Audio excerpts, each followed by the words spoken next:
Welcome to Authentic with Brazil 201. I'm your host, Brazil 201, and on today's episode, we're going to talk about the movie everyone's going to be talking about all weekend and all award show season, Wicked for Good. So, this is my second time seeing Wicked for Good. I saw it Monday, and it was a press for your consideration screener, which is a very different audience than the general, like, populist audience that I saw today with Wicked. And I gotta say, this was probably the most fun I've had in a theater since Barbie and the first Taylor Swift concert movie, because absolutely, what a joy, and we're not gonna do spoilers yet, I have some quick thoughts, questions, because there's no way to really talk about this movie without getting into spoilers, but I just wanna say, A, I never saw the Wicked play, so my things in regards to Wicked is just everything I saw in Glee with Rachel Berry and Kurt. Like, I never saw the complete, like, story. The songs I know are the songs from Glee, like, obviously, Defying Gravity is pop culture and For Good and all of it, and obviously, I've seen Wizard of Oz, right? Though, spoilers, not spoilers, we're not gonna do that. We'll get into the Wizard of Oz part of it later.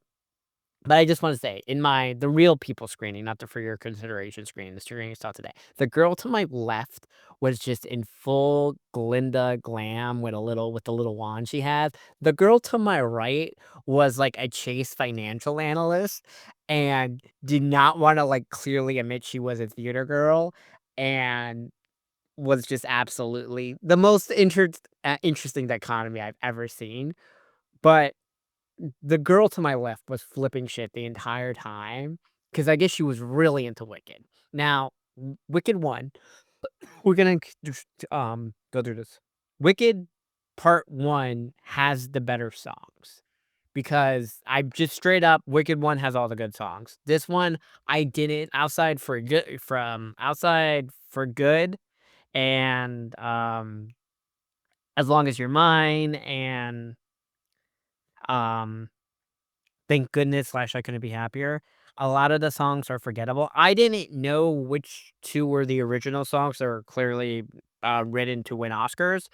Apparently, that was No Place Like Home and The Girl in the Bubble. I guess both are gonna get submitted for, original song. They'll both probably get nominated. It'll be like Barbie, and I guess The Sinner Song is gonna get nominated as well. I guess, honestly, straight up, I think Wicked is the second best movie of the year. Now, I wanna say I have an award show vote, okay? Last year, I did vote for Ariana Grande and Timothy Chalamet for Best Supporting Actress and, Best Actor, right? This year, I'm admitting it already. I am voting for Ariana Grande for whichever category she's nominated in, whether it's Best Actress or Best Supporting Actress. I am voting for Ariana Grande. I'm also going to vote for Timothy Chalamet again, because I have now seen all the movies that are coming out in 2025 from Christmas at Oscar. I've seen all of them, with the exception of Avatar 3, which I'm seeing in 2 weeks, which I assume is also going to be on the list of 10, but I don't think it will be the best movie.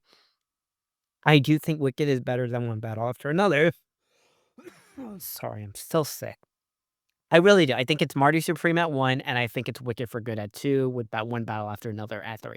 Wicked for Good is the better movie compared to Wicked Part 1. It's a very interesting. It's like Avengers: Infinity War and Avengers: Endgame, where one was the more entertaining movie with, like, the more, like, gimmicks and whatever, but the other had, like, a more sound story, where, like, Infinity War is the better movie, but Endgame, like, it's a more, like, spectacle. Wicked 1 has the better songs. It's just straight up a more, like, enjoyable experience. No, I don't wanna say enjoyable, because both are enjoyable, but I would just say more popcorny, right? Because it's about the song. Wicked 2, Wicked for Good, is all about the story, and it's a phenomenal story. Like, honestly, I wouldn't be shocked if it beats Marty Supreme. Actually, I would be shocked if it beats Marty Supreme. I don't think it's gonna beat Marty Supreme. But I don't know, because you do ranked choice voting, right? And I don't know how many people are gonna be having I don't think a lot of people are gonna be having Wicked for Good at 1, but I do think it's gonna be in a lot of people's 2 and 3s, and it is going to be just jockeying between Marty Supreme, One Battle After Another, and Wicked for Good. Straight up, though, I think Ariana Grande, there are 2 okay, spoilers. Because there's no way to talk about this movie without going into spoilers. So, spoilers, spoilers, spoilers, 3, 2, 1. Ariana Grande has 2 3-minute sequences in this movie that are gonna be the reason she wins the Oscar. The slap sequence, the fight, and the scream and all of that, and then the end sequence are straight up why she's going to win the Oscar and why she deserves the Oscar. So, I'm gonna go through the entire movie. So, um, once again, as I said, my knowledge of Wicked, like the entire play, comes from Glee and the Wizard of Oz versions I've seen. But I have a lot of questions in regards to the Wizard of Oz in this movie. But because, I don't remember the Tin Man being a homicidal maniac. Or Dorothy getting kidnapped at the end. I don't know what version of Wizard of Oz this happens, and if somebody can tell me, I'm very confused because I don't remember this part of the movie happening, and if it did happen, I'm just forgetting because, like, in my recollection of Wizard of Oz, right, is that the witch dies, right? Like, they kill quote, unquote, "kill" Elphaba before they make it, before they meet the wizard, right? Before they, and before they make it to Oz and they follow the Yellow Brick Road, right? Because the way from what I remember is, right, they make it to the end, and they get the heart, the courage, and, Dorothy taps her fucking shoes, and she's back home, right? That is what I remember, right? Is that not how it ends? Am I forgetting this? Because the way it ends in this movie is vastly different. Okay, and the whole jumping between The Wizard of Oz and Wicked and all of it, interesting. Okay, also, Glinda really hating Dorothy and wanting to throw hands. Fascinating. Anyway, so we time jump, right? We're about 5 or 10 years after Wicked 1, and we see that the Yellow Brick Road is being built and it's almost full to completion. Elphaba attacks the Yellow Brick Road because animals are slaves and are building the building the road, so she frees the animals, right? Um, Michelle Yeoh's the fucking Marble Babel. God, what the fuck is Michelle Yeoh's character name? And this is like where I should remember. I just keep calling him by that, like Glinda, blah blah blah. But right, it's Marble Mabel. Yeah, Madam Marble. Oh my god! Wow, there we go. Okay. Um, Elphaba makes the spell say the wizard is a lie or the wizard's lying to you. Um, Michelle Yeoh, which she seems to be the only other person with magic in this movie still, changes it and says, "I want to like Oz attack and whatever," right? Then the flying monkeys are chasing Elphaba, and we go through the whole entire thing, and the army, led by Fiero now, is searching for Elphaba, and Elphaba overhears while she's hiding in a tree that we have to kill the wicked little witch, and we have to get her wet. And I'm still trying to remember where this rumor that if she gets wet, she dies comes from, because like I know that happens in The Wizard of Oz as well, but I'm just very confused where this whole sorry part of it comes from because I obviously we see in the movie that's not what she doesn't die from them. Also, we learned that Alphaba is living in an IKEA treehouse that is full of thorns and shit. I'm very confused. Where does she shower? And has she been wearing the same dress and underwear and all of this for about a decade? Because it's weird. Because she does look older and bigger, where like everyone else basically looks the same, and it's really interesting because they were shot back to back within this whole thing. We see that. Right, we see the whole treehouse. Ariana gets her bubble because Glinda gets her bubble because she still can't do magic, and it's about the lie, right? People need to believe you're the good witch, and people need to believe in you so that the people of Oz have something to believe in, right? She gets her bubble, she's obsessed with it. She keeps poking it with the wand, blah blah blah. We see that uh, Elphaba and Nessa's dad died. Nessa is now the governor of Munchenland, and we see Bach is her servant and they're like still kind of dating, and it seems to be the reverse of the spell that in real life Ethan Slater put on Ariana Grande because Ariana Grande and Ethan Slater are still dating. And let me tell you, I see Ethan Slater in this fucking movie or Bach, and I'm just so confused at what Ariana Grande sees in this man because Ariana Grande looks beautiful like a real life fucking Disney princess, and I'm just like, she's with this.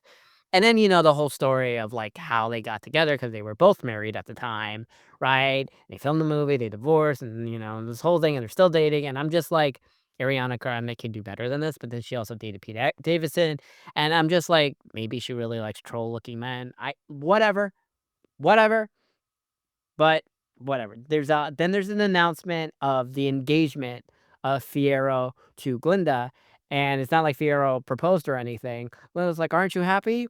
And Fiero's like, "Sure," but Fiero's really not into it, kinda giving lavender, but obviously Fiero's still simping for, Glinda not Glinda, I mean, Elphaba, who he has not seen in about a decade. Okay. Then we go back to Nessa, who gets a letter from some guard that they have to sign the Soviet Accords because animals aren't allowed to travel throughout Oz without special permission slips anymore. And Munchkinland is the only place that hasn't signed it yet. And people are still, other kingdoms are still mad at Munchkinland because they think Nessa will be like her sister, who's the Wicked Witch of the West. And Bach is like, "You can't sign this," and Nellis is like, "I have to so people don't think I'm like my sister." Then we see, Elphaba flying, and there's a underground railroad situation happening in Oz, where they go under the yellow brick road, and apparently it takes them out of Oz, and it may take them into the real world? Right, these are the last animals that can speak, and we see Dulcibert and the lion that's scared, and the lion is, like, traumatized and has PTSD. He's like, "You stole me as a cub, so, you don't know my life and all of this, and you're the reason that the monkeys can fly," and apparently the animals didn't know that, and once they learn that information, they're just like, "Fuck Alphaba," and they're in their underground railroad in Oz to go to wherever the fuck they're going to go to. Then we learn also in this time period that the wizard, Jeff Goldblum, well, yeah, is from the real world, right? So Jeff Goldblum's character somehow had the ability, and I'm confused how time works in Oz versus Earth, because Elphaba's clearly, I understand she looks like she's in her 40s. Elphaba is allegedly, they're all 30 or at least 27 in Oz now after the time jump. So, Jeff Goldblum's character has been in Oz for about 30 something years. Like as a human, and he like gives his histories like back where I'm from, things like this. So we never like learn how he is able to come to Oz. Also, how still Madame Marble is the only person who has magic with the exception of Alphaba. So that's still something that's happening. Interesting little segment that's happening here. Um, there's the heartwarming speech. The accords are signed. Bob sees that well, oh yeah, that Glinda and Fiera about to get married, and he wants to go to the wedding and confess his love for Glinda as if he can shoot his shot. This is like to this because like he's an ugly dude. Like Fiero's hot, Glinda's hot, Box is ugly, and Nessa's like, "Go ahead, you can go, bye," right? Then while Bach is on the train to go to Emerald City to go to the wedding, the accords are signed, effective immediately. Animals can't board the train, and neither can Munchkins. So Munchkins are now second-class citizens, which is great. So now Bach is forced to like be a servant to Nessa forever, and he's angry. Um, Elfie comes to visit Nessa. First time they've visited in like 5 or 7 years, however long the time jump's been. Nessa's like, "I'm mad you never tried to help me get me out of this chair," and they have this conversation. The Grimmery opens up. Elfie casts a spell. Nessa flies, and then Nessa has this flashback of something that happened that we never saw in Wicked 1, where the 5 of them are all hanging out like they're best friends, which I guess happens after the Dancing Through Life dance sequence, but before Elfie and Glinda go to the Emerald City. This is, like, where I'm kind of, because from what I remember, they do Dancing Through Life, she gets the wand, then they sing Popular, and then don't they just they go to school and the animals, like, the animals was the right or whatever. That's right. Um, she's flying in the air, she's happy, Bach breaks in. He's like, "You're the evil wicked witch," and all this, and Elfie's like, "No, I'm not." And what's it called? Bach wants to run away. The Grimoire opens for Nessa. Nessa casts a spell to break Bach's heart. Bach is about to die, but Nessa's saying the spell wrong because it was supposed to, instead of change of heart, it shrinks his heart or whatever. So Elfie is like, fuck, I have to save Bach. And Bach then turns into a homicidal Tin Man. Nessa says, "Don't leave me." Elfie says, "You'll be better off." Homicidal Tin Man breaks through the door, freaking out Nessa, and he's like, "What did you do to me? I don't have a heart anymore." Then we flash to Ariana and fucking Glinda getting ready for her wedding with like birds. It's very like every Disney princess sequence. And I gotta just say, every girl should get married in the wedding dress that Glinda is wearing in this movie, or the wedding dress that Hunter Deno posted on Instagram last. This is November 20th. So there's a wedding dress photo shoot thing she did for like a brand on Instagram. And that wedding dress is fucking super hot and modern, as is the Glinda wedding dress. I'm just saying both are fucking super. Like, I don't think there'll be a single girl in America who would not look hot in either of those wedding dresses. Like, I would just wanna take that off, leave it crumpled up in the corner of, like, a bedroom, right? Glinda Glinda then sees Elfie because the mirrors crack, and Glinda's like, "You have to come in because, the flying monkeys will see you," and all of it. Well, they talk, they have this conversation. Elfie's like, "I'm gonna kill the wizard because he's a fraud," and blah, blah, blah, blah, blah. Elfie is fighting the wizard. Glinda comes in, and they're like, "Let's make a deal, okay?" And the monkeys are free, though I'm still confused that the monkeys listen to the wizard who has no power, and then they willingly go back and live in this cage, but once they're free, they suddenly are then loyal to Alphaba again, and this is the part where I don't understand why any of that happened, but it is what happens. One of the monkeys comes back because, like, oh, Alfie and, what's it called? Elfie and the wizard cracked the deal. He's like, "Okay, I'm gonna go change, and we're gonna make an announcement to Oz that you're good and blah, blah, blah, blah, blah." And then Glinda's like, "I have to get ready for my wedding." So Elfie's just, like, there in the place where they had the defying gravity battle. The flying monkey comes back, points to this painting that's really like a staircase to the bottom, a bunch of jailed animals. Elfie's angry, frees all the animals. The animals attack the wizard. And then they ruin the wedding, while, Glinda's coming down, the she's walking, to the thing to get married. They all attack, Fiero protects Glinda. Then, what happens is, they're chasing each other, and Fiero leaves with Glinda, angering Fiero leaves with Elphaba, angering Glinda. And he's like, "I've always loved her. I just, like, circumstances, I had to be stuck with you," which is like, okay. Then we have the sex song, okay? Now, is this something that happens in the Broadway play? That because, like, this is, like, extremely sexual. Like, he's, like, kissing her neck and wants to take off her weird, thorny dress and shit, and then they're flying, and this is the sequence for, the fuck As Long As You're Mine. And it's, like, hot, okay? They levitate, and then he rips the fucking thorn dress off, and they bang, okay? They bang, and they, coitus and all of it like that, and it's assuming that, Elphaba has been a virgin the entire time, so she lost it that way, okay? Who knows how many rounds Fiyero went, and obviously, Fiyero's been fucking, Glinda for, like, the last decade, you know?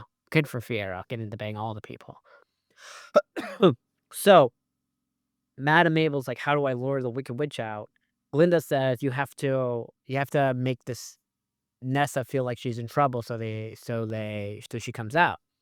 So Madame, Mabel casts the tornado spell from Wizard of Oz. Somehow this tornado spell is able to link between Oz and the real world and brings Dorothy's house and Dorothy to Oz.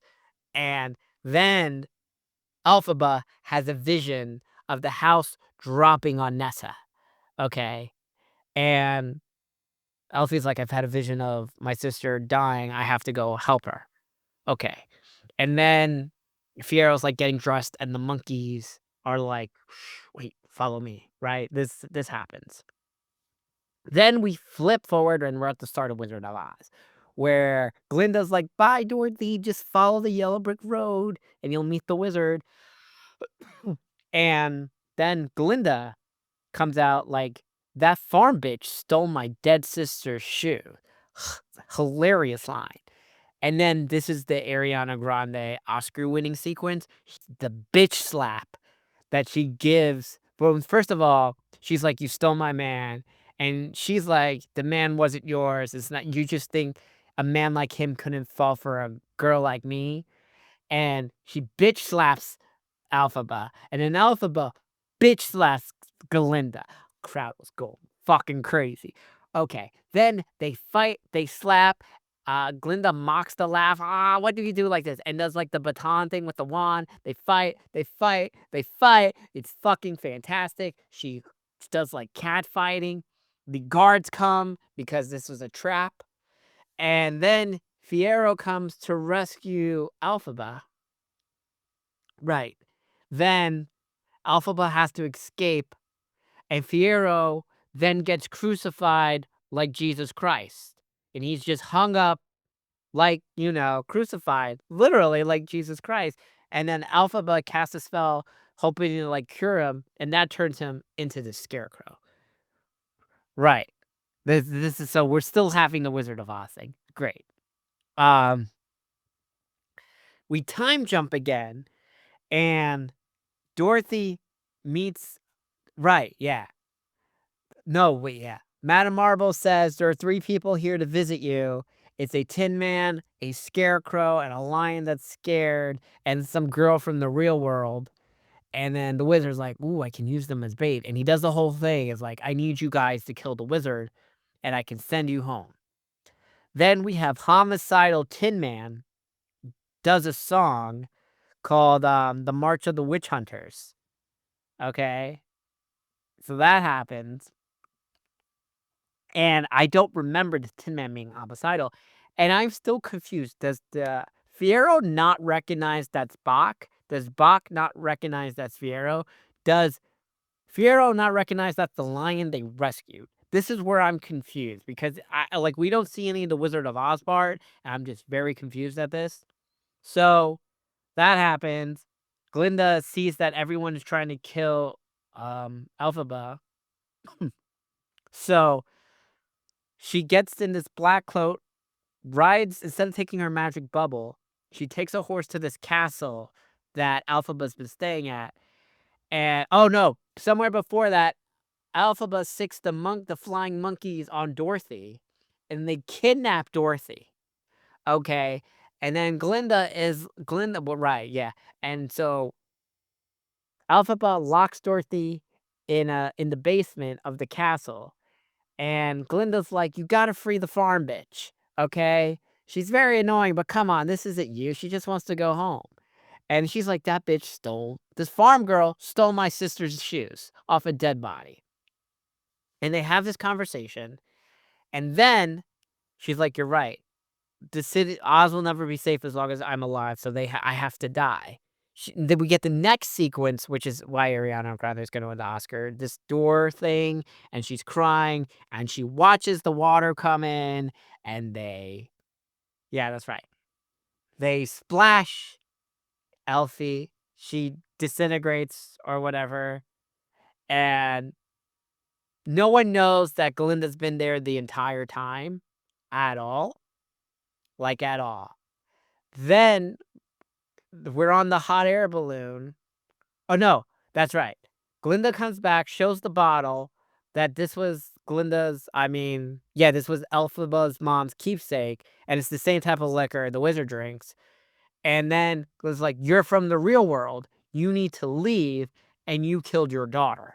And I guess he really had no idea that Elphaba was his daughter, because I assumed he, like, knew by now or whatever, but he didn't know, and then the wizard and Dorothy and the dog take a hot air balloon back to the real world, and then Glinda controls the monkeys now, and they take Madame Marvel away, and everyone has rights again. The animals somehow come back from the Underground Railroad, and they're all welcome into society, blah, blah, blah, together, and then the scene from the first movie happens, the whole conversation, and then somehow oh, yeah, Glinda's able to realize, "Oh, Alfie's really live," and we see there was a trapdoor, the Scarecrow, Fiero comes in, opens sees there's a trapdoor under the hat, and apparently Elphaba's been hiding there the entire time, and then Elphaba and Fiero go in the Underground Railroad and, like, leave Oz or the world, and they're just in this gray thing, and now Glinda has real magic somehow because she was just able to believe and has the Grimoire. But how you gonna bang a scarecrow? He's got no dick. You only had sex once, Elphaba. Either way, movie, very in-depth. I'm glad they split the 2 movies. I think this is the second best movie in 2025. I say it's better than One Battle After Another, and I think Marty Supreme is better than Wicked for Good. The songs are not memorable for good outside Ariana Grande's For Good sequence, and the Let's Fuck song, which is, God, what the fuck is it called? As Long As You're Mine.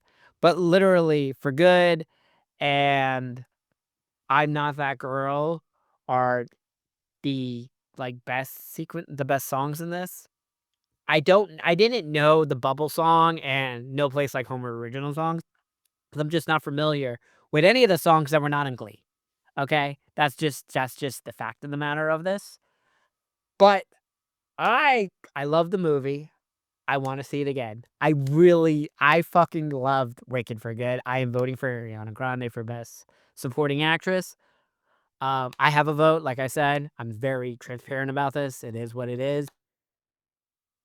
I haven't had a good time at a movie that just made me feel, like, happy, and then, like, sad and all of it, like, all the emotions, okay? All the emotion. Phenomenal fucking movie, okay? Go see Wicked for Good. It's fucking great, and, I just wish they released a version of Dancing Through Life that wasn't 10 minutes, because Dancing Through Life really just ends at the 3-minute mark, like, whatever. We're done with that. Wicked for Good, I think is the second best movie of 2025. Ariana Grande is winning that Oscar. Wicked is probably winning a lot of the fucking awards. I am very confused about the Wizard of Oz aspect of all of this because I do not remember Dorothy getting kidnapped or the Tin Man being a homicidal maniac. But there we go.